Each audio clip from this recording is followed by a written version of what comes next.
එකක් තමයි හඳුනානුගත් ප්‍රතිමාව, දෙවෙනි එක ගරා වැටුණු ස්තූපය හා පොත්ගුල් විහාරය.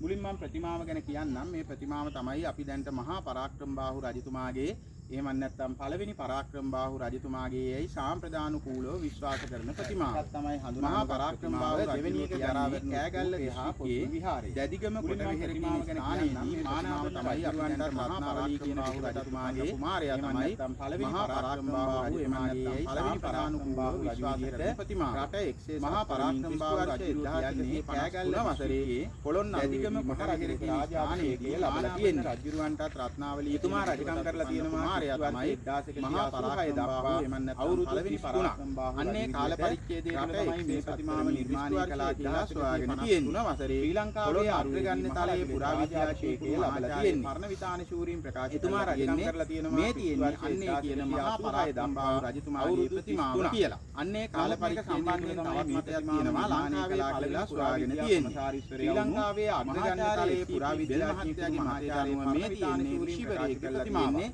මේ තියෙන්නේ අන්නේ කියන මහා පරාක්‍රම වෙලා තියෙනවාගේ ප්‍රතිමාව කියලා. ඍෂිවරයා මේක සම්බන්ධයෙන් තවත් අගස්ත තියෙනවා. ලංකාවේ පිළ ඍෂිවරයා කියලා. එතකොට මේ ප්‍රතිමාව හා බැඳුණු ජනකතාවට අනුව මෙතන මතයට අනුව ගල් පර්වතයක් පළු වශයෙන් ප්‍රතිමාලා ඒවායේ ඉදිරිපඩු ආධාරණය ගැන සඳහන් වෙලා තියෙනවා. හේතු කරලා කියලා තමයි ඍෂිවරයා නිර්මාණය කරා කියලා අගස්ත ඍෂිවරයා අහංගලා තියෙනවා. ඒ කියන විදිහේ ගල් පළවල මේ ප්‍රතිමාව හා බැඳුණු ජනකතාවට අනුව මෙතන තියෙනවා විශාල ගල් පර්වතයක් පළු වශයෙන් වෙන් කරලා ඒවායේ ඉදිරිපඩු ආධාර කරගෙන ප්‍රතිමාවට පිටපසින් හේතු කරලා කියලා තමයි කලුයි මේ නිර්මාණය කළා කියලා ජනකතාවල සඳහන් වෙලා තියෙන්නේ. තමයි මේ ගල් වර්ගයේ විදිහේ ගල් පළු ගල් නැත්නම් ග්‍රැනයිට් කියලා.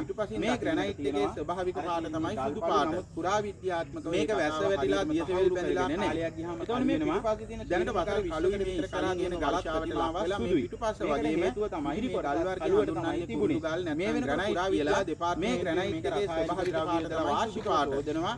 ඒ නිසා මේක වැස්ස වැටිලා දියසෙවිල් බැඳලා කාලයක් තියෙන කලු වෙනවා. ප්‍රතිමාවේ දැනට වතර අඩි 11මාරයි වර්ෂාවට ලක් වෙලා මේ පිටුපස්ස වගේම එනවා. ඉදිරිපත් තමයි කලුවට ප්‍රතිමාවක් හා සමාන වෙනකොට පුරාවිද්‍යා දෙපාර්තමේන්තුවේ මේ කියන්නේ ලම්බකරණ වියදලා වාර්ෂිකව සෝදනවා. ඒ වගේම මේක හිස ගලට උරුම නියම පාටින් දක්වන්න තියෙන්නේ. බර වෙලා අඩවන් වෙලා තියෙනවා. ප්‍රතිමාවේ තියෙන වැදගත්ම කොට තමයි මේ දෑතේ තරාගෙන තියෙන වස්තුව. ඒකට සම්බන්ධව සමානවම මේකෙත් කාන්තිකයි. මේ ප්‍රතිමාව ශිවරේ කරන විද්වතුන් කියන්නේ ඒ වගේම මේකේ සන්නසක් අඩංගු පුස්කොළ පොතක් වම් පැත්තට බර වෙලා ඒ වගේම මේක මිලාදීමයි කියලා විශ්වාස කරන තියෙන වැදගත්ම කොට තමයි මේ දෑතේ තරාගෙන තියෙන වස්තුව. ඒක සම්බන්ධව අපි හරක් කියනවා හානකොට මේ ප්‍රතිමාව ඒ හරක් දෙන්නේ අදහස් වලින් තියෙන ලීයට තමයි ලිය ගහ පොළොන්නරුවේ ඒක බොහොම ගෞරවනීය වස්තුවක් වගේම කියලා. ඒ වගේම මේක මහරජතුමායි කියලා ගල්ලා තියෙනවා. එතකොට මේක විය ගහක් නම් මේ අතේ තියාගෙන ඕන. නමුත් විය ගහක් කියලා බැලු බැලමට මේ අපි හරක් මේකේ දෙපැත්තකට හිලුටු නැහැ. ඒ හරක් දෙන්නේ මේකේ අර්ථ උඩින්නට තියෙනවා. තමයි විය ගහ කියලා කියන්නේ. ඊළඟ මේ ප්‍රතිමාව ගෞරවනීය වස්තුවක් වගේම මේ කාරණා කී රාජ්‍ය තමයි එකක් තමයි මේ තියෙනවා. එතකොට මේක විය ගහක් පුරාව ටිකක් රාජා නමුත් පාලනය කරලා බැලමට ඉන්නේ මේ ඇඳුමක් නැහැ.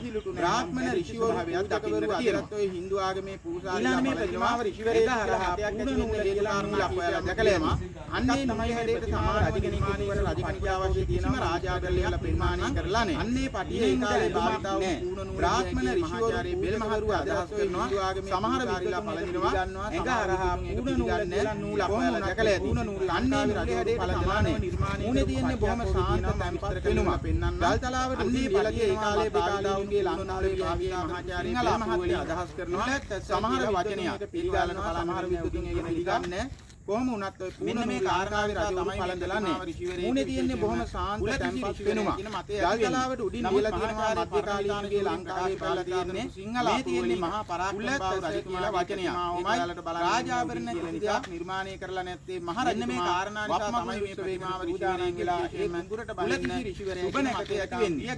නමුත් මහා දරාගේ පරණ විතානකාරයා ප්‍රකාශ කරලා තියෙනවා මේ තියෙන්නේ මහා පරාක්‍රමබාහු රජ රාජාභරණමයි කරලා රාජාභරණ කිසිදයක් කරලා නැහැ මතේ මහරජතුමාලා නේ වක්මගල්ලු කියන වචනයක දානන් වෙලා පොළොන්නරුවට බහින්න කුලති සුබ නැකේ නාමයේ වියගහ දෑතින් දරාගෙන තුනා ඒ කාර්යයක් නිරූපණය කරලා තියෙනවා සියල්ල ගත්තාම බහින්න තියෙන සූදානම් නිසා රාජාභරණ නිර්මාණය කරලා නැහැ කියලා. නමුත් බෞද්ධ මහජන විශ්වාසය කියන්නේ මේක මහා බලය නමුත් බාහු රජතුමාගේ ඒ කියනවා පළවෙනි පරාක්‍රමබාහු රජතුමාගේ කියන නාමයේ භාවිතා කරපු නිසා නමුත් මේකේ නිලනාම වෙන්නේ ඉතින් මෙන්න මේ කාර්ය හදලා ගත්තාම අදාව කියලා. ප්‍රතිමාව සම්බන්ධයෙන් මත ප්‍රතිමාවේ ඉගෙන තියෙනවා කොණ්ඩේ උඩට කරලා බලලා විලාසිතාවක් තියෙන්නේ. ඒක අපි මහා පරාක්‍රම විලාසිතාව කියලා. ඒක කියන්නේ පළවෙනි පරාක්‍රම බාහුව කියලා. ඊළඟ මේ භූමියේ තියෙන ඊළඟ මේකේ නිලනාමයේ තියෙන අර පස්කන්ධ තියෙන ගස්විලානුගත් ප්‍රතිමාව කියලා. ස්තූපයක් ඒක තුල ප්‍රතිමාවේ හිතල උඩින් තියෙන කොණ්ඩය උඩට කරලා බඳු විලාසිතාවක්. ඒක අපි හඳුන්වනවා මකුට විලාසිතාව කියලා. ඇඳගෙන ඉන්න ඇඳුම හඳුන්වන්නේ දෝතිය කියලා. ඊළඟ මේ භූමියේ තියෙන ඊළඟ ස්මාරකය තමයි අර තියෙන අර පස්කන්ධක් තියෙන ගස්විලා.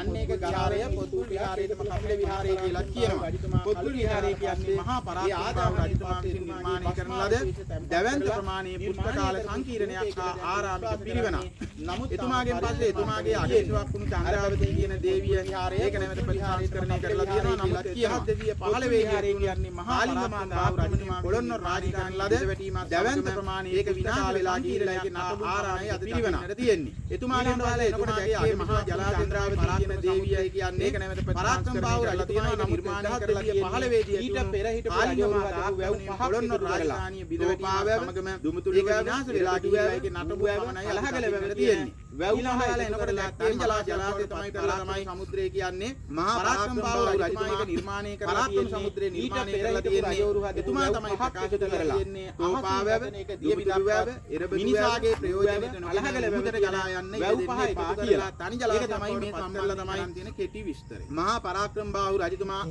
පරාක්‍රම සමුද්‍රය නිර්මාණය කරලා තියෙන්නේ. එතුමා තමයි ප්‍රකාශ කරලා තියෙන්නේ අහසින් වැටෙන එක දියබිඳක්වත් මිනිසාගේ ප්‍රයෝජනෙට නොගෙන මුහුදට ගලා යන්න ඉඩ දෙන්න එපා කියලා. ඒක තමයි මේ සම්බන්ධයෙන් කරන් තියෙන කෙටි විස්තරය. Thank you.